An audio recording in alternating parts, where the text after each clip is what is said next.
하나님 말씀 봉독하겠습니다. 에베소서 4장 7절부터 14절까지입니다. 에베소서 4장 7절입니다. 7절부터 14절까지입니다.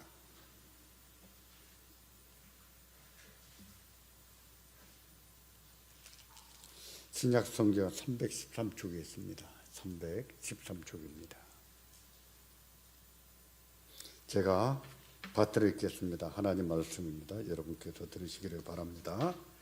우리 각 사람에게 그리스도의 선물의 분량대로 은혜를 주셨나니 그러므로 이르기를 그가 위로 올라가실 때에 사로잡혔던 자들을 사로잡으시고 사람들에게 선물을 주셨다 하였도다. 올라가셨다 하였은즉 땅 아래 낮은 곳으로 내리셨던 것이 아니면 무엇이냐. 내리셨던 그가 곧 모든 하늘 위에 오르신 자시니 이는 만물을 충만하게 하려 하심이라. 그가 어떤 사람은 사도로, 어떤 사람은 선지자로, 어떤 사람은 복음 전하는 자로, 어떤 사람은 목사와 교사로 삼으셨으니 이는 성도를 온전하게 하여 봉사의 일을 하게 하며 그리스도의 몸을 세우려 하심이라. 우리가 다 하나님의 아들을 믿는 것과 아는 일에 하나가 되어 온전한 사람을 이루어 그리스도의 장상 분량이 충만한 데까지 이르리니 이는 우리가 이제부터 어린아이가 되지 아니하여 사람의 속임수와 간사 유혹에 빠져 온갖 교훈의 풍조에 밀려 요동하지 않게 하려 함이라. 아멘. 여러분 그동안에 평안하셨습니까? 하나님 은혜 가운데 이렇게 지내신 거 볼 때 감사하고 참 동작중앙교회 올 때마다 느끼는 것이 참 표정이 밝으시다, 얼굴이 밝으시다 이런 것을 참 많이 느끼곤 하는데 오늘도 참 그렇습니다. 누군가 저한테 이렇게 물었습니다. 목사님 생각에 젊었을 때 저한테 물었어요. 어떤 사람이 잘생긴 사람입니까? 어떤 사람이 미남이고 어떤 사람이 미녀입니까? 이렇게 물어요. 저는 딱 이렇게 대답했어요. 표정이 밝은 사람, 얼굴이 밝은 사람. 얼굴이 밝은 사람은요, 참 보기에 좋습니다. 보는 사람의 마음을 평안하게 하고, 마음을 기쁘게 하고, 또 기분이 좋게 만들어요. 유쾌하게 해줍니다. 표정이 밝은 게 참 중요한 건데, 여러분이 그런 것을 볼 때에 참 하나님 은혜 가운데 잘 지내시는구나 이런 생각이 들어 참 감사합니다. 우리 주의 은혜가 늘 충만하기를 주의 이름으로 축원합니다. 예수님께서 사울에게 하신 말씀이죠. 사울아, 사울아, 네가 어찌 나를 핍박하느냐 이렇게 묻지 않으셨습니까? 사울은요, 예전에 예수님을 만난 적이 있었는지 예수님이 설교할 때 들어봤는지는 모르겠어요. 근데 성경에 볼 때 공식적으로 사울과 예수님이 죽기 전에 만난 적은 없습니다. 사울이 핍박했던 사람들은 다 교인들이었어요. 교인들이 핍박했는데 근데 그런 사울에게 예수님이 어찌하여 네가 나를 핍박하느냐 라고 하셨거든요. 그 말은 무엇입니까? 교회가 나다 그 뜻이에요. 교회가 나다. 교회는 예수님이시라는 거예요. 예수님의 몸이시라는 거예요. 우리가 그런 사실을 보면 교회가 얼마나 신성하고 얼마나 중요하고 얼마나 거룩한지 알 수가 있죠. 성경 보면 하나님께서 피로 값주고 사셨다 라고 되어 있어요. 교회는 뭐냐? 교회는 예수님의 피값이에요. 예수님의 피값이 교회입니다. 그런 사실만 생각해도 교회가 얼마나 중요합니까? 예수님의 몸이요, 예수님의 피값이에요. 그렇게 중요한 것이 이 교회입니다. 그리고 그 교회에 예수님의 몸에는 여러 지체가 있는 것처럼 성도들도 그렇죠. 교회는 다양한 사람이 모이는 거예요. 교회에 이런 사람은 한 명도 없어요. 의로운 사람, 착하게만 사는 사람, 그런 사람 한 명도 없어요. 교회는 전부 죄인들이 오는 곳이에요. 물론 세상에도 의인 하나도 없습니다. 자기가 죄인인 것도 모르고 사는 사람들이 많지. 우리가 죄인인 것을 압니까? 모릅니까? 우리가 죄인인 것을 알까요? 모를까요? 알잖아요. 우리 죄인이. 교회는 죄인들이 오는 거지. 예수님께서도 내가 의인을 부르는 것이 아니요 죄인을 부르러 오셨더라. 그러므로 교회에 와서 주의 몸이 됐다. 그런 사람들은 다 죄인들이에요. 그런 죄인들이 모이는 곳이 교회요. 하나님께서는 그런 죄인들을 의롭게 하시고, 그리고 그리스도의 장성한 분량에까지 자라가게 하시거든요. 이 교회입니다. 그러므로 우리가 예수님의 몸이다 라는 것을 생각한다면 우리가 항상 한 몸 된 것을 지키기를 힘써야 됩니다. 우리 하나야. 우리 한 몸이야. 개성이 다르고 생각이 다르고 스타일이 다르지만 우리는 다 하나입니다. 동작중학교의 성도들이 다 다르게 생겼고 개성이 있고 다 생각이 다를지라도 여러분은 다 한 몸이에요. 하나예요. 하나라는 사실을 인지하고 나하고 달라도 우리는 한 몸이야. 하나를 생각가지고 그 하나됨을 지키기를 힘써야 되는 겁니다. 적어도 말입니다. 우리가 다르다고 해서 서로 금을 긋고 살거나 나와 다르다고 해서 벽을 쌓고 살거나 또 우리가 다툰 일이 있다고 해서 다투거나 그런 일을 하지 않아야 되는 거예요. 왜? 우리 한 몸이니까. 하나니까. 예수님 몸이니까. 우리가 성찬식을 한 번씩 거행하잖아요. 성찬식은 한떡에 참여하는 겁니다. 우리가 편리상 다 잘라놨다가 쪼개서 나눠드리지만 본래는 성찬식의 중요한 것은 한 몸이라는 거예요. 우리 성찬을 받아 먹을 때에 우리는 한 몸이다. 한 몸이다. 하나의 의식이 있어야 되는 거거든요. 때문에 칼빈 선생님도 성찬을 받아 먹을 때 생각해야 될 것 중에 하나가 이것이라고 말해요. 그것은 무슨 거 아니? 내가 다른 형제를 예수님의 몸으로 생각하고 있는가? 두 번째, 내가 다른 형제들을 내 몸으로 생각하고 있는가? 살펴봐야 된다. 우리가 성찬을 받아 먹을 때에 다른 성도들이 예수님의 몸이다 라는 생각을 가지고 받는가? 저 나와 다른 사람이 내 몸이다 하는 생각을 가지고 받는가? 살펴봐야 된다. 성찬식은 우리가 하나다고 하는 것을 이렇게 눈에 보이게 우리가 거룩한 예식을 거행하는 겁니다. 우리는 그런 사실을 생각하고 하나됨을 지켜야 되는데 에베소서를 보면 그 교회의 하나됨을 지키기 위해서 크게 두 가지를 말합니다. 하나는 경건의 덕목이에요. 또 하나는 하나님께서 그 교회가 온전해지게 하나되게 하기 위해서 선물을 주셨다. 선물. 결국은 선물 얘기는 직분 얘기입니다. 직분을 주셨다. 이 두 가지를 얘기했어요. 경건의 덕목과 또 직분, 이 두 가지를 먼저 말합니다. 먼저 경건의 덕목이라고 하는 것은 오늘 이것을 중요하게 다루지는 않습니다.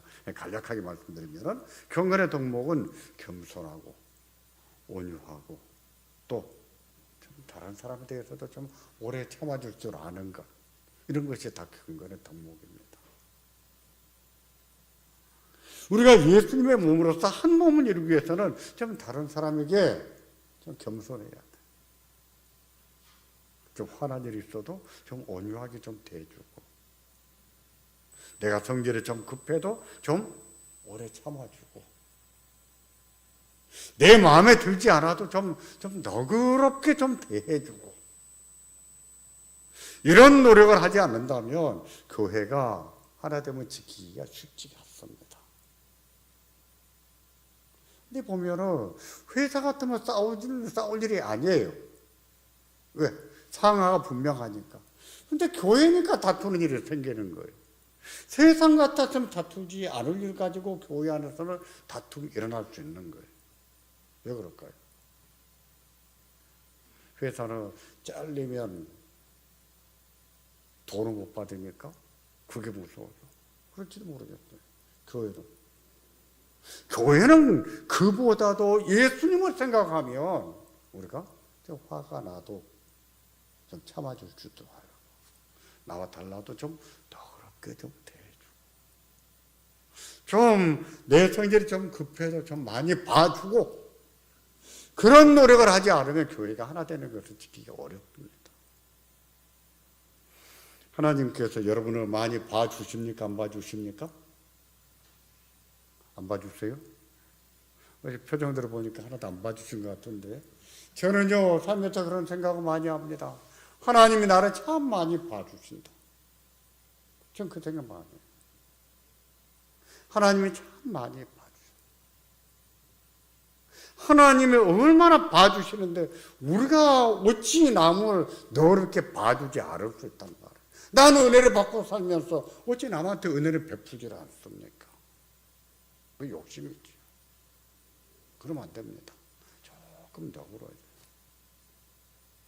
제가 이 문제는 내일 밤에 좀 더 다루겠습니다만은 생각해 보세요. 만일 어떤 교회가 자꾸 다투고 교회 안에 보이지 않는 금이 있고 파벌이 있다면 그런 교회를 가리켜서 교회답다 이렇게 말할까요?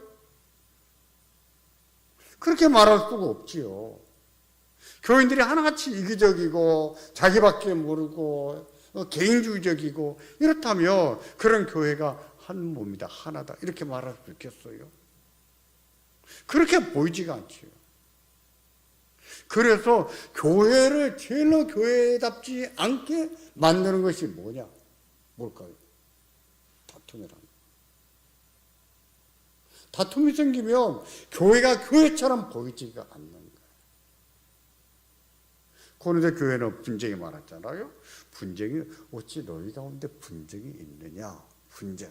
이 분쟁이 나타났을 때에 헬라어에서 보면은 다 떨어진 옷 그런 뜻이에요.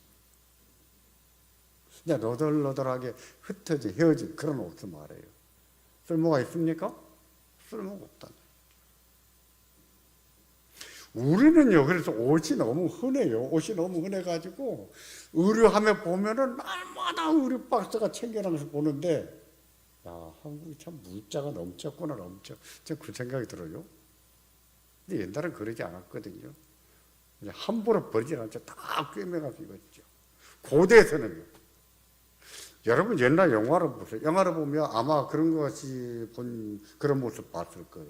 전쟁터에서 죽은 사람의 바지를 벗어서 입고 죽은 사람의 신발을 벗겨서 자기가 신는 그런 장면들이 가끔 나와요. 보신 적 있으세요? 여러분 죽은 사람의 신발을 벗어 신어야 기분 좋겠어요? 죽은 사람의 옷을 그 피 묻은 옷을 입습니까? 불쾌하지요. 근데 왜 그렇겠어요? 그만큼 물자가 기둥에 들었어. 물자가 없었어. 옛날은 그랬습니다. 그런데 분쟁이라고 하는 말은 뭐냐? 너덜너덜해서 쓸모가 없는 옷 그런 뜻이에요. 그 물자가 부족한 시대에도 쓸모가 없어진 옷 얼마나 낡았다는 거예요. 교회에 분쟁이 있다는 말을 쓸 때에 그 단어를 골라 쓴 거예요. 교회 분쟁이 있는 것은 뭐냐? 너덜너덜하게 쓸모가 없이 다 낡아 떨어진 옷과 같다. 그런 뜻이 되는 것이죠. 이처럼 교회가 그렇게 되면 하나님을 욕먹힙니다. 하나님 앞에 영광을 돌리는가 몰라도 자기들의 예배로 찬양할지 몰라도 하나님을 욕먹히는 거예요. 그래서 교회가 하나 되기 위해서 힘쓰고 애써야 되는데 그렇게 만드는 것 중에 하나가 뭐냐? 경건의 덕목이 그래서 겸손하게 힘쓰고 좀 온화하게 좀 온유하게 하기를 힘쓰고 좀 너그럽게 좀 서로 좀 달라도 좀 봐주고 그게 중요한 겁니다. 보면은 두 팔이 있잖아요. 두 다리가 있잖아요. 오른손잡이는 오른팔이 강해요. 왼손이 약합니다.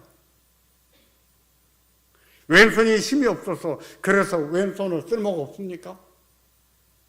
왼손이 힘 좀 팍팍 써주면 좋겠는데 왼손은 아무리 힘을 써도 오른손만큼 오른팔만큼 힘이 없는 거예요.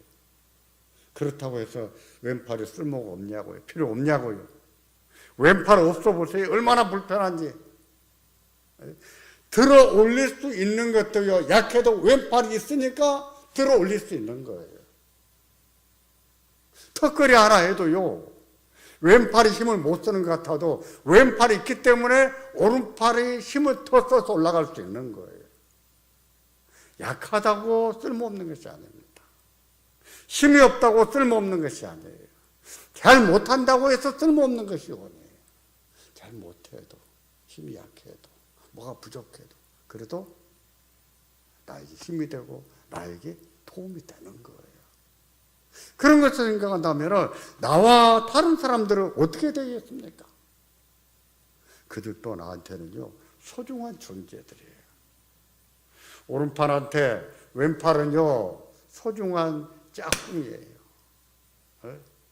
오른쪽 눈과 왼쪽 눈이 짝짝이라도 오른쪽 눈한테는 왼쪽 눈이 아주 소중한 짝꿍이란 말이에요. 얼마나 필요한지 몰라요. 우린 그렇게 한 사람 한 사람이 소중하고 한 사람 한 사람이 귀한 거예요.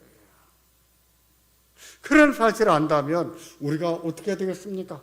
그들에게 항상 좀 온화하게 해주고 좀 겸손하게 대하고 좀 너그럽게 대하고 그렇게 하다 보면 다 이렇게 한 몸의 결속력이 점점 강해지는 겁니다.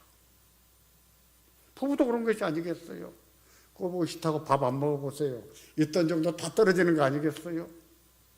미워도 다시 한번 밥도 같이 먹고 차도 한잔 같이 마시고 데이트도 한번 같이 하고 그러다 보면 정이 없다가도 정이 드는 거 아니겠어요? 맞아요. 사람은 그러는 거예요. 그렇게 함으로 우리가 교회의 하나됨을 지켜나갈 때 이게 예수님의 몸이다 이렇게 말할 수 있는 거예요. 예수님 몸이지. 몸다워지는 거죠. 예수님은요 우리를 자라게 하실 때 예수님의 몸으로 자라게 하십니다. 다시 말해서 오른팔만 자라게 하지 않으세요. 왼팔이 약하지만 왼팔도 함께 자라게 하십니다. 한 몸으로 함께 한 몸으로 자라게 하시지 몸에서 떨어져 나가서 따로 자라게 하지 않으신다는 거예요. 우리가 대체로 신앙생활 하다가 너무 개인주의적으로 하다 보니까 나만 잘하면 돼, 나만 잘 믿으면 돼, 나만 기도하면 돼, 나만 열심히 하면 돼 라고 생각하는데 아니에요.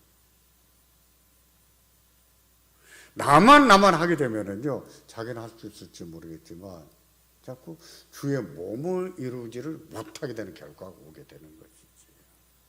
함께 하셔야 돼요. 말씀 배울 때도 우리 같이 가자. 기도할 때도 우리 같이 가자. 봉사할 때도 우리가 같이. 우리가 하는 것이 중요해요.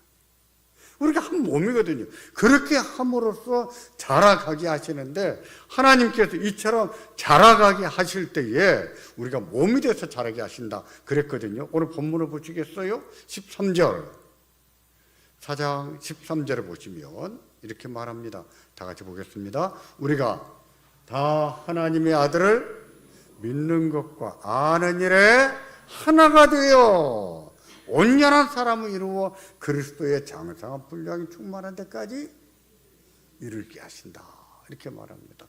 우리가 하나님의 아들을 믿는 것과 아는 일에 몇 개가 된다고요? 하나가 되게 하신다. 하나가. 그 하나가 뭐겠어요? 한 몸이 되게 하신다는 것이지요. 하나님의 아들을 믿는 것과 아는 일에 하나가 되어서 온전한 사람을 이루게 하신다. 온전한 사람이 뭐겠어요? 오른팔과 왼팔이 함께 같이 자라가는 것이지. 왼다리와 오른다리가 함께 자라가는 것이. 하나님께서는 그렇게 하셨거든요. 그게 교회입니다. 그렇게 해서 자라가게 하시는데 어디까지? 그리스도의 장사한 분량이 이르기까지. 이 말은 예수님의 그 성숙한 그런 모습에까지 이르도록 그 뜻이에요. 예수님의 성숙한 모습에 이르기까지 교회를 자라가게 하신다. 바꿔 말하면 교회를 볼 때 누가 생각이 나야 될까요? 예수님이 생각이 나야 됩니다. 동작중앙교회를 보면 예수님 생각이 나. 예수 믿는 사람이라면 저래야 되지. 예수 믿는 교회라면 동작중앙교회 같아야지. 그런 느낌이 오게 해야 된다는 것이죠. 그게 뭐예요? 그리스도의 장성한 분량이 이르도록. 우리 동작중앙교회가 그렇게 되기를 바랍니다. 주의 한 몸이 되어서 함께 자라가서 동작중앙교회를 보며 예수님 생각이 나. 그런 교회가 되기를 바랍니다. 우리는요, 개인적으로도 마찬가지예요. 개인적으로도 예수 믿은 지 벌써 오래됐잖아요. 10년, 20년, 30년 이렇게 됐잖아요. 이 정도 오래 믿었으면 우리를 볼 때 누가 보여야 될까요? 예수님이 보여야 되겠죠. 그러니까 제가 우리 교회에서 이런 말 한 번씩 합니다. 이만큼 평생 예수 믿었으면 누군가로부터 권사님 뵈면은요, 저는 예수님 생각이 한 번씩 납니다. 이런 말을 평생에 한두 번을 들어야 된다고 나는 생각해요. 그런 말씀 듣고 계시죠? 그러시죠? 그러시기를 축원합니다. 이처럼 하나님께서는 교회를 자라가실 때 한 몸으로 자라가게 하시는데, 그래서 그런 사실을 간파한 교부들, 교회 아버지들을 말하거든요. 교부들은 뭐라고 했냐면, 교회는 뭐냐? 교회는 성도의 어머니다, 이렇게 말해요. 어린아이가 태어나서 엄마 품에서 엄마의 젖을 먹으면서 이렇게 무럭무럭 자라가잖아요. 교인들도 어디서 자라겠습니까?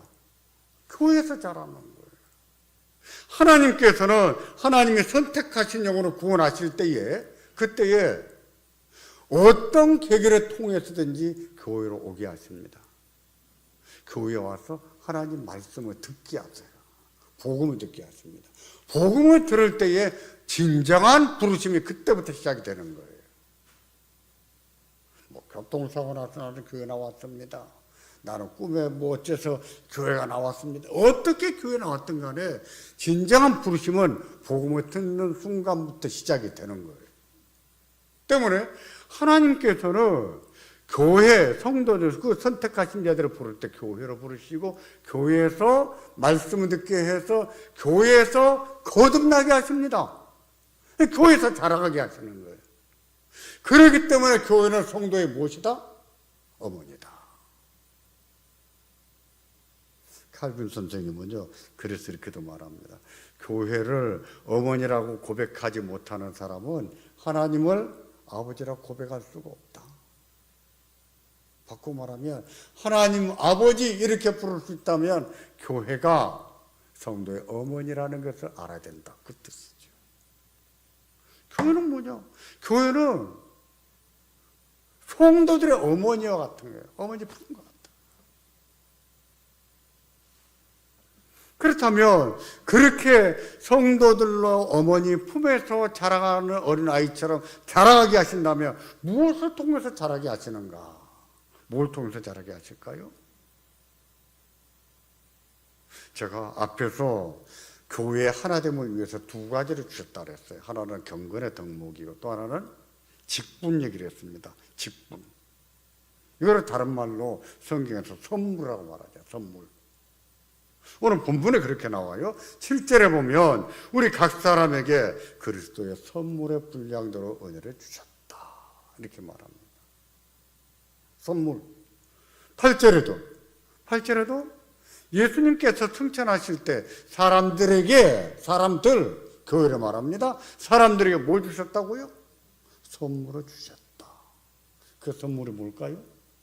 그 선물이 무엇인지 11절에 나열했습니다. 11절 다 같이 보겠습니다. 그가 혹은 사도로, 혹은 선지자로, 혹은 복음 전하는 자로, 혹은 목사와 교사로 주셨으니, 혹은 그 말은 어떤 사람에게는 그 말이에요. 어떤 사람은 그 말인데, 어떤 사람은 교회에게 사도로 주셨고, 어떤 사람은 선지자로 주셨고, 어떤 사람은 복음 전하는 자로 주셨고, 어떤 사람은 교사로 주셨고, 어떤 사람은 목사로 주셨다라고 말합니다. 사도는 12제자를 말합니다. 물론 바울도 사도지요. 선지자는요. 구약 시대에는 있었지만 신약 시대에 들어오면 점점 사라져가는 모습을 볼 수 있어요. 예수님이 사도들을 키우고 제자들을 키우셨어도 선지자를 키우셨다는 말은 없습니다. 때문에 오늘날에는 여기 말씀하고 있는 사도와 선지자가 있을까요? 없습니다. 오늘도 제가 오기 전에 지난번 총회 때 보고된 보고서, 이단 연구에 대한 보고서를 봤는데, 거기 보니까 어떤 분이 이제 우리 총회에서 이단성 가지고 조사하고 있는데, 어떤 분이 자기에게는 사도와 선지자와 복음 전하는 자와 교사와 목사의 오중성이 있다, 이렇게 주장하는 거예요.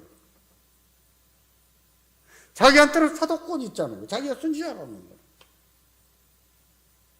누군가가 그렇게 말하면 와, 이렇게 봅니까? 어떻게 생각되죠? 지금 문제가 있다라고. 지금은요, 사도가 없습니다. 선지자도 없어요. 교사라고 하는 것은 오늘날에 말할 것 같으면 신학교 교수님이다, 이렇게 볼 수 있어요. 목사는요, 오늘날의 목사지요. 여기 열거하지 않았지만 초대교회는요, 감독도 있었고 장로도 있었어요. 장로라고 하는 것은 구약에서부터 연결되는 것인데, 장로, 그럼 첫 번째 뭐가 많아야 될까요? 나이가 많아야 되는 거예요. 지금은 젊은 장로님들이 다 있어요. 근데 그 시대에는 장로라는 말의 본래 의미는 나이가 많은 그런 뜻이에요. 근데 점점 젊은 장로들이, 젊은 목회자가 생겨나. 그래서 감독이라는 말을 쓰게 됩니다. 장로도, 목사도 장로지만 좀 더 발전돼 가면서 감독이 목사 역할을 하는 것이죠. 하나님께서 이와 같은 직분들을 선물로 주셨는데, 이런 선물들의 공통점은 뭘까요? 사도와 선지자와 복음 전하는 자와 교사와 목사의 공통점 무엇입니까? 뭐지요? 하나님 말씀을 맡았다는 게. 하나님이 그들에게는 말씀을 맡기셨다는 점. 그게 이들의 공통점입니다. 정리하면 하나님은 하나님의 교회에게 선물을 주셨는데, 이 선물들의 공통점이 무엇이냐? 말씀으로 섬기는 공통점이 있다는 거예요. 사도도 그렇지요. 선지자도 그렇지요. 복음 전파자, 또 목사, 교사, 다 무엇을 전파합니까? 말씀을 전파하고 말씀을 가르치는 그 일을 하는 거예요. 따라서 이런 직분자들은 교회를 섬길 때 말씀으로 잘 섬겨야 돼요. 말씀을 전문적으로 연구하면서 묵상하고 하나님의 뜻을 밝혀내서 성도들에게 선포하고 가르치는 그 일을 잘하라고 하나님이 교회한테 선물로 주신 거예요. 그걸 알아야 됩니다. 목사는 하나님이 교회에게 주신 무엇이다? 선물이다. 목사는 교회에게 주신 선물입니다. 근데 저도 젊었을 때는 이런 말을 얼굴이 뜨끈뜨끈해서 못했어요. 근데 성경이 그렇게 가르치거든요. 교회를 위해서 주신 선물. 누가? 하나님 주신 선물. 그렇다면 선물을 받았을 때의 기분은 어떻습니까? 기분이 좋습니까? 나쁩니까? 기분이 좋아요. 기분이 좋아요. 선물의 또 하나의 특징은요, 선물은 내가 요구해서 받는 것이 아니라는 얘기예요. 야, 선물 하나 주라. 이렇게 해서 받는 법은 없어요. 야, 나 선물 안 주냐? 나한테 선물 하나 가져와봐. 그런 것은요, 줘도 선물이 안 되는 것입니다. 선물은요, 주고 싶은 사람의 주권과 의지에 달린 거예요. 주고 싶은 사람이 마음이 움직여서 주는 것이 선물이지, 야, 하나 줘. 해서 받는 것이 선물이 아니잖아요. 마찬가지예요. 하나님께서 교회에게 주신 선물, 다시 말해서 사도와 선지자와 목사와 같은 직분도 하나님이 주권적으로 의지적으로 세우신 거예요. 누구를 위해서? 교회를 위해서. 뭐 하라고? 하나님 말씀을 가르치라고. 따라서 교회는 하나님께서 그들에게 말씀과 함께 위임하신 권위를 존중하고 인정을 해야 됩니다. 하나님이 교회를 위해서 세우셨으니 그들을 존중할 줄 알아야 됩니다. 그들이 하나님 말씀을 왜곡하는 경우는 그 권위를 인정받을 수가 없습니다. 당회도 마찬가지예요. 당회가 어떤 것을 결정할 때도 하나님 말씀을 따라서 결정해야 권위를 인정받는 것이지, 하나님 말씀과 반대되게 어떤 것을 결정을 하면 성도들은요, 권위를 인정하지 않아요. 모든 권위는 어디에서 나옵니까? 성경에서 나오는 거예요. 따라서 목사가 하나님 말씀을 올바르게 선포한다면 그 말씀을 하나님의 음성으로 받아들이고 그 권위를 존중하고 순종해야 되는 거예요. 지금 우리 시대는요, 권위에 대해서 부정적, 권위를 좋아하지 않습니다. 목사의 권위만 아니라 대통령의 권위, 부모의 권위를 잘 인정하지 않아요. 인간에게 부여된 권위만 아니라 하나님의 절대적인 권위, 그것도 인정하지 않으려고. 우리 시대가 그래요. 대신 인간을 신적 위치에 올려놓습니다. 개그맨 유재석 씨가 개그를 잘하니까 유재석 씨를 뭐라 불러요? 윤우님, 유재석 플러스 하느님, 윤우님이에요. 여배우들이 얼굴이 예쁘다고 여배우들이 여신, 그 여신입니까? 야구 좀 잘하면 야신입니까? 지금 은퇴했지만 예전에 리포트라고는 야구 선수가 있었어요. 공을 기가 막히게 잘 던졌어요. 그래서 리포트한테 별명 붙여줬습니다. 니느님. 인간을 하나님 자리에 높여놓고 있는 거예요. 하나님의 절대적인 권위를 인정하지 않으려고 하면서 인간을 하나님 자리에 높여놓고 있는 이 시대가 그래요. 왜 그럴까요? 그것은요, 이 시대 정신을 사로잡고 있는 포스트 모더니즘의 영향입니다. 권위를 인정하지 않고 또 전통을 존중하지 않아요. 저는 포스트 모더니즘이 마치 뭐 같은가? 이것은 극하 연변과도 같다. 저는 그렇게 생각해요. 오늘 시대 정신을 망가뜨리고 있는 거예요. 하나님이 절대적인 권위가 있으시고 부모에게 권위를 주셨고 선생님들에게도 권위 주셨고 목사와 장로의 권위를 주셨고 어떤 직분에 걸맞는 권위를 주셨는데 그걸 인정하지 않으려고 하는 거죠. 조심해야 됩니다. 우리 국민들을 보면 그래요. 당이 다르다고 대통령의 권위를 인정하지 않으려고 합니다. 대통령은 우리가 투표했지만 또 나는 지지하지 않았지만 그 대통령을 세운 분은 누구십니까?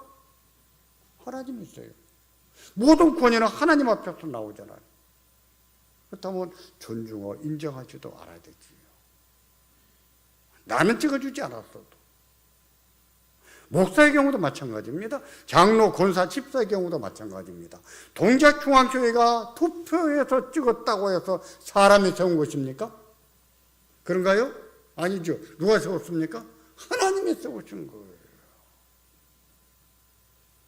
사람이 투표했지만 그들을 세운 분은 하나님이시라는 것을 인정해야 됩니다. 모든 권위가 하나님으로부터 나온다면, 그런 사실을 믿는다면 그들을 존중하지도 알고 또 인정하지도 않아야 된다. 특별히 그들이 하나님의 말씀을 온전히 선포할 때는 그 말씀을 하나님의 음성을 듣는 것처럼 받아들여야 되는 거예요.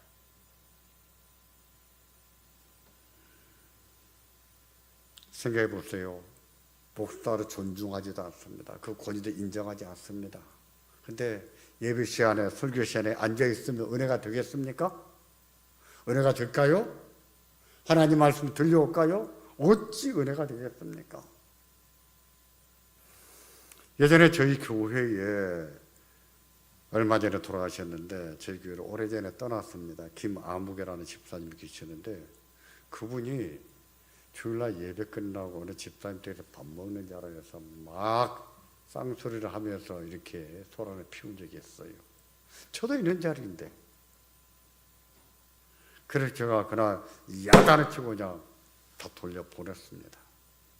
그리고 한 3일 기도하고 고민하다가 권징을 했어요. 정직을 지켰습니다. 권징도 저 교회가 참된 교회냐 아니냐를 볼 때 고려하는 요소 가운데 하나예요. 그것도. 교회는 권징이 있어야 됩니다. 교회를 지었으면 교회는 권징해야 돼요. 하나님 말씀을 따라. 그런데 저희 외숙부님 한 분이 목사님이셨는데 돌아가셨어요. 그분이 저보고 그랬습니다. 야, 형태가 권징하지 마라. 다 목사 원수 된다. 저희 숙부님이 그러는 거예요. 근데 그분이 그 난리를 쳐서 당회에서 의논한 결과로 이제 그분을 권징을 했단 말이에요.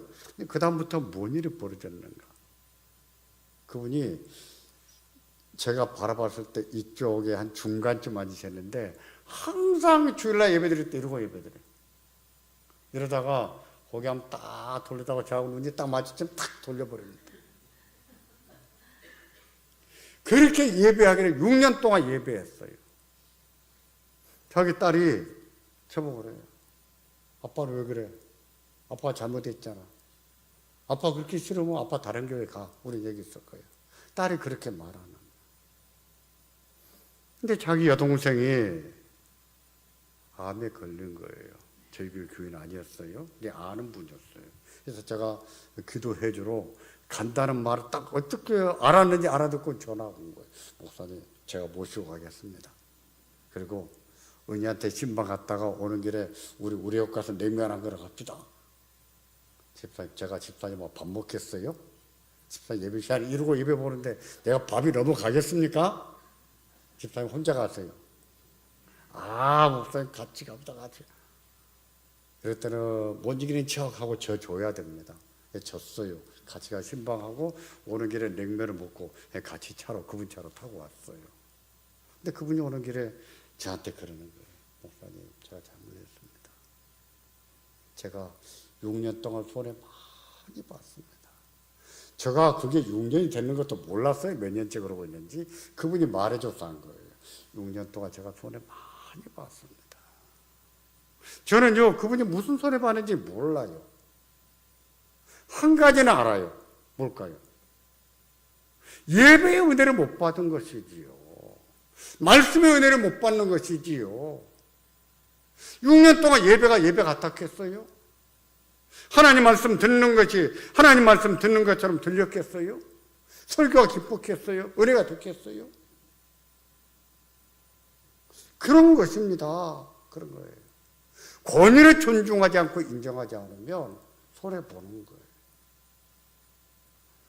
목사는요, 하나님께서 교회에게 주신 선물입니다. 하나님 말씀을 잘 가르치라고, 하나님 말씀을 선포하라고. 그렇다면 권위를 인정하고 존중해 줘야지요. 하나님이 세우셨습니다. 그걸 하지 않으면 어떻게 목회를 하면서 하나님 말씀을 가르치겠습니까? 저는 오늘날에 목사 중에는 수준 이하의 목사도 많이 있다는 것을 인정해요. 목사들도 욕을 많이 먹습니다. 저는 어디 가면 목사라고 안 해요. 하도 선입관을 가지고 욕도 하니까 욕먹기 싫어서 어디 가면 나 목사입니다. 얘기 안 합니다. 그냥 똑같이 해요. 똑같이 하는데 하다 보면 물어봅니다. 그때 뭐 하는 분이세요? 물어봐요. 그럼 그때는 얘기합니다. 저는 목사입니다. 그러면 그분이 되게 하는 말이 되게 내려요. 어쩌지 뭐가 달랐다고 이런 얘기를 해요. 왜 말 안 하겠습니까? 저도 하고 싶어요. 근데 하도 욕먹히는 목사들이 많이 있다 보니까 그냥 어디 가서 괜히 욕먹기 싫은 거예요. 말 잘 안 해요. 그런 목사가 있는 것도 저는 알아요. 인정합니다. 그렇지만 목사가 하나님 말씀을 온전히 선포한다면 그 권위를 인정해드리고 존중해드려야 됩니다. 그게 최소한의 예의예요. 누구를 위해서 해야 될까요? 자기를 위해서 해야 되는 거예요. 우리 자신들을 위해서.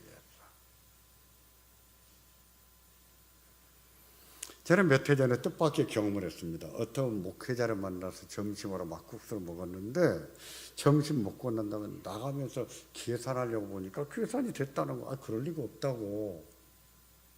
이제 먹고 나오는데 누가 계산했겠냐고. 그랬더니 그분이 앞에 나가는 분이 계산했다는 거예요. 우리 아는 분이 없다고. 제가 그랬습니다. 지금도 기억나요. 나중에 나 가고 난 다음에 후회하지 말고 빨리 받으라고 했더니 그분이 물었어요. 목사님이지요? 예. 그랬더니 뒤에 계신 성도분이 내고 갔다는 거예요. 우리 교인이 아무도 없었어요. 저희 동네도 아니고.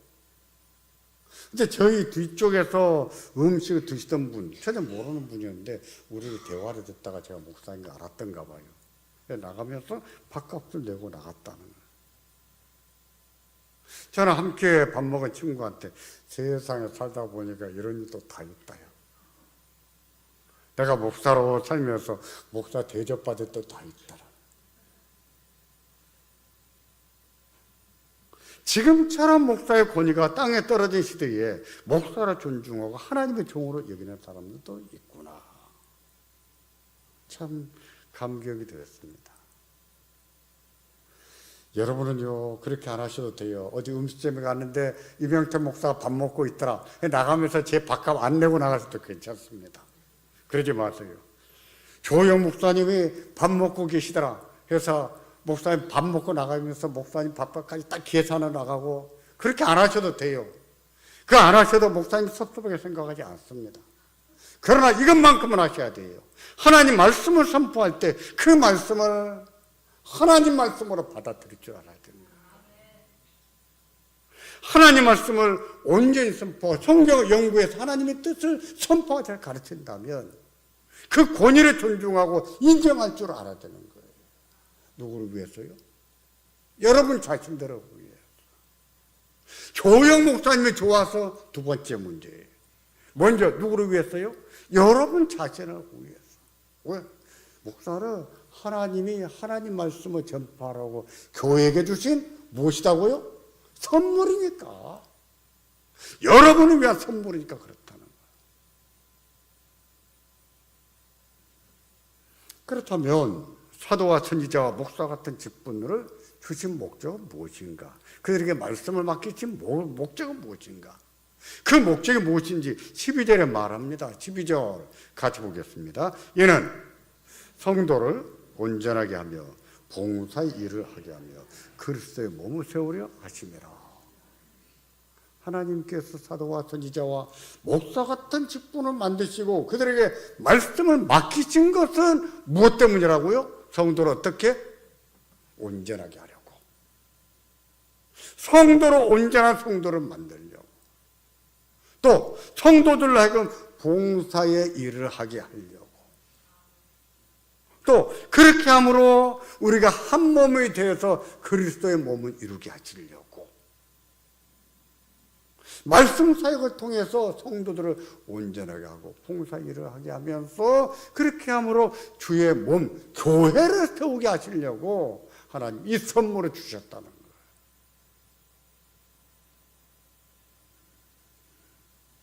성도를 어떻게 온전하게 만들 수 있는가? 뭘 통해서? 말씀을 통해서. 말씀을 통해서. 우리가 기도해야 됩니다. 기도도 하고 하지만 결과적으로 우리를 자라게 하는 것은 무엇입니까? 하나님 말씀이에요. 말씀 사역을 통해서 온전하게 자라가게 하는 거예요. 성도가 부르심을 받는 것도 말씀을 통해서 받는 것이고 거듭나는 것도 말씀을 통해서요. 누가 하십니까? 성령 하나님이 하시는 거예요. 그런 사실을 고려한다면 신앙생활에서 제일 중요한 것은 뭘까요? 기도도 중요합니다. 봉사도 중요합니다. 전도도 중요합니다. 제일 중요한 것은 뭘까요?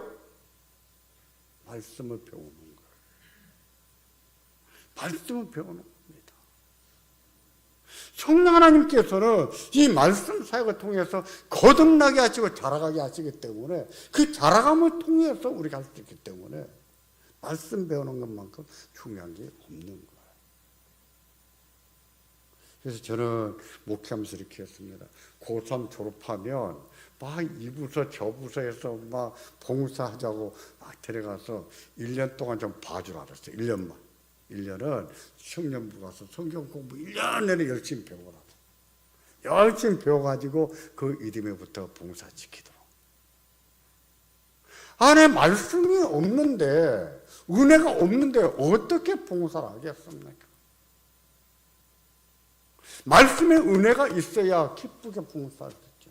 봉사해야 되는 당위성도 알고, 봉사하고 싶은 의욕도 생겨나고, 해도 열정 가지고 할 수 있고. 말씀을 배우고 사는 것이 이렇게 더 중요해요. 따라서 여러분께서도요, 하나님 말씀이 선포될 때는 좀 집중해서 들어야 됩니다. 집중해서. 졸지 말고, 제발 그 핸드폰도 보지 마시고, 열심히 들으셔야 돼요. 제가 지난 주간에 참 안타까운 거 하나 문득 생각났어요. 제가 이렇게 보니까 예배 시간에 제가 저희 교회 부임한 지 거의 24년 됐거든요. 근데 예배 시간에 좋으신 분들이 있어요. 근데 생각해보니까 거의 24년 내내 좋은 것 같아. 매주 좋으니까 24년을 돌아버린 거예요. 너무 안타까운 거예요. 그런가 하면 어떤 사람들은 항상 예배 시간에 스마트폰을 켜놓고 그리고 이렇게 서핑을 해요. 안타깝습니다. 그것은요, 하나님 말씀을 듣는 태도가 아니거든요. 우리는 하나님 말씀 들을 때 어떻게 들어야 되는가? 이에 대해서 말하는 것이 대여름문답 160문인데 대여름문답에 보면 이렇게 묻습니다. 선포된 말씀을 듣는 사람에게 요구되는 의무는 무엇입니까? 하나님 말씀을 설교할 때 그 말씀을 듣는 사람에게 요구되는 의무, 그것은 무엇입니까? 이렇게 물어요. 그 답이 이거예요. 선포된 말씀을 듣는 사람에게 요구되는 것은 근면과 준비와 기도로서 선포된 말씀에 집중하고, 첫 번째는 근면과 준비와 기도로서 선포된 말씀에 집중해야 된다는 거예요. 두 번째는 들은 것을 성경으로 살펴봐야 된다, 이렇게 말해요. 그 다음의 내용은 다 다룰 수가 없습니다. 이렇게만 보겠습니다. 그 다음은 믿음과 사랑과 온유와 준비된 마음을 가지고 그 진리를 하나님 말씀으로 받고 묵상하며 말씀을 서로 나누고 마음에 간직하며 생활에서 말씀의 열매를 맺는 것입니다. 앞에 두 가지만 말씀드리자면, 선포될 때, 하나님 말씀을 설교할 때 그 말씀에 집중해야 된다는 겁니다. 집중하기 위해서 준비해야 되고 기도하고. 예배 시간에 잘 주무십니까? 그런 분들은요, 좀 많이 주무세요. 예배 시간 오시기 전에 커피도 한 잔 드시고 오시든지 바카스라도 한 잔 마시고 오시든지 예배 준비에 졸지 않도록 준비해야 되는 거예요. 집중하기 위해서.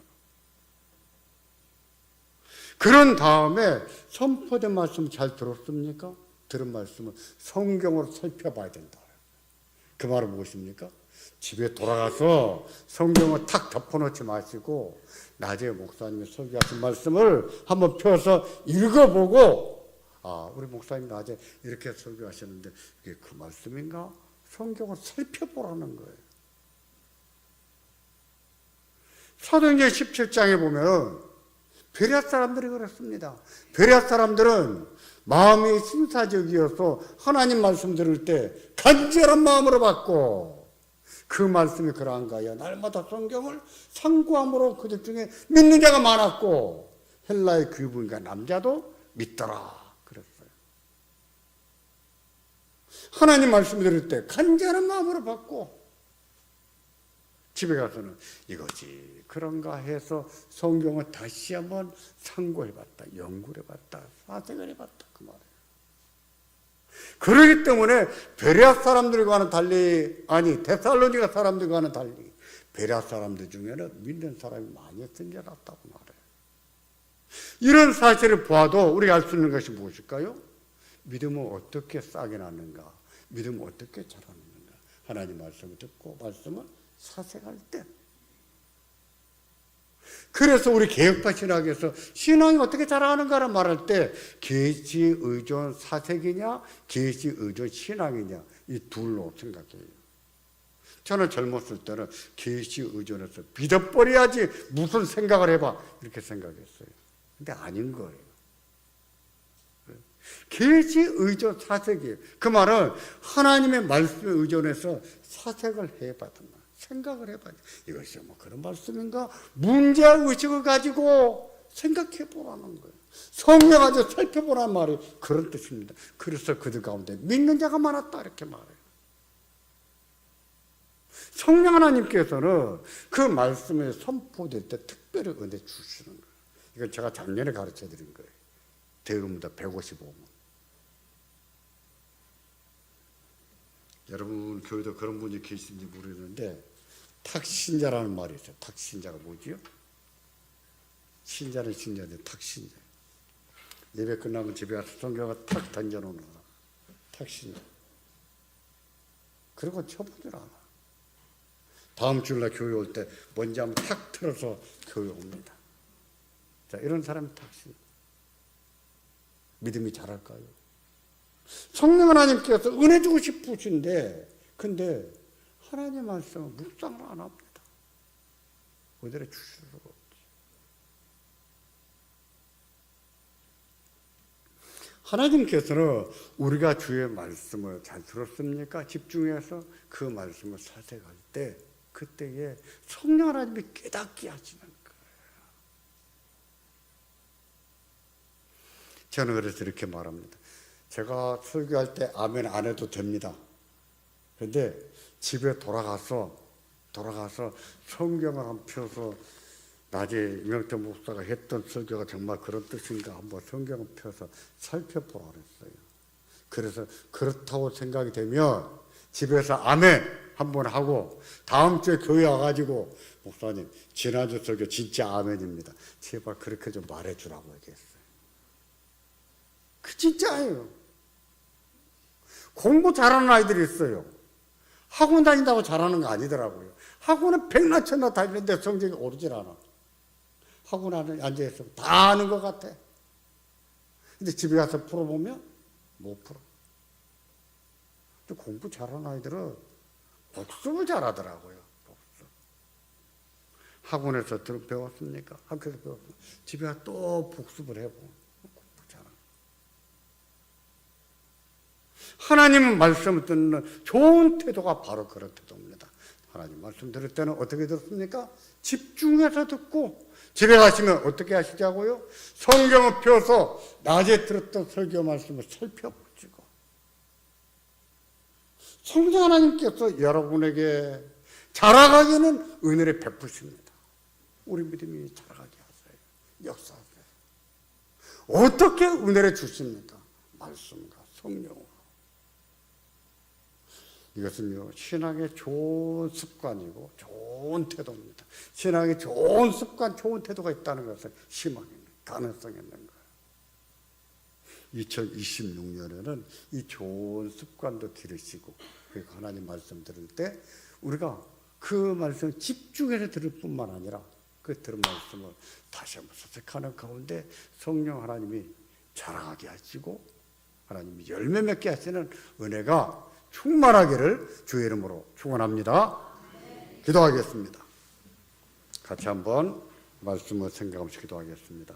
하나님 말씀이 선포될 때 집중해서 듣는 우리가 되게 하시고, 하나님 그 순간 말씀들이 깨달아지기도 하겠지만 집에 가서 다시 한번 성경을 펴서 살펴보는 가운데 하나님 말씀 밝게 깨닫는 저희가 되게 하시고, 은혜 받는 우리가 되게 하시고, 거듭나는 사람이 많아지게 하시고, 자라가는 성도가 되게 하시기를 원합니다.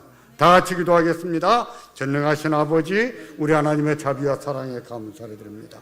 아버지 하나님, 이 경건하고 이 거룩한 습관들이 생겨나기를 원합니다. 하나님 말씀 들을 때 집중해서 들을 수 있도록 도와주시옵소서. 그 말씀이 정말 그런가 하여 다시 한번 성경을 펴서 살펴볼 줄 아는 우리의 습관이 되게 하시고, 이러는 가운데 우리 가운데 믿음의 싹이 나고 믿음이 자라가며 믿음의 열매를 맺는 성도가 많아질 수 있도록 도와주시옵소서.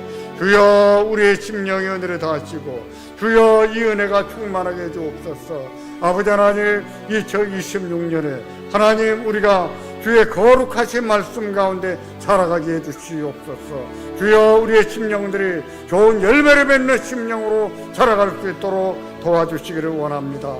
주여 이의 은혜를 베풀어 주옵소서. 우리의 동작중앙교회를 긍휼히 여겨주시고 아버지 하나님의 진리 가운데 경과에 서가는 교회가 될 수 있도록 은혜를 베풀어 주시기를 바랍니다.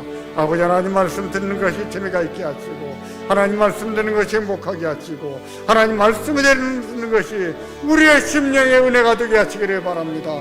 주여 은혜를 베풀어 주시옵소서. 주여 이의 은혜를 다하시고 역사하시기를 바랍니다. 아버지 하나님 심령들이 예수 그리스도의 장성한 분량이 이르기까지 자라가게 하여 주시옵소서. 감사하신 하나님, 우리에게 이 거룩하고 이 아름다운 습관들이 생겨나기를 원합니다. 하나님 말씀이 선포될 때 집중해서 듣기 위해서 준비하기를 잘하게 도와주시기를 원합니다. 기도로 준비하고 말씀을 더 잘 듣기 위해서 준비하며 하나님 들을 때 집중해서 들을 뿐만 아니라 하나님 그 들은 말씀을 집에 가서 다시 한번 성경을 펴서 살펴볼 줄 아는 이 거룩한 습관이 있기를 원합니다. 주여 그리하여 우리 가운데 자라가는 이들이 많아지게 하시고 열매를 맺는 이들이 많아지게 하시고 예수님의 장상의 분량에까지 다 같이 자라가는 은혜가 있게 하여 주시옵소서. 예수님의 이름으로 기도하옵나이다. 아멘.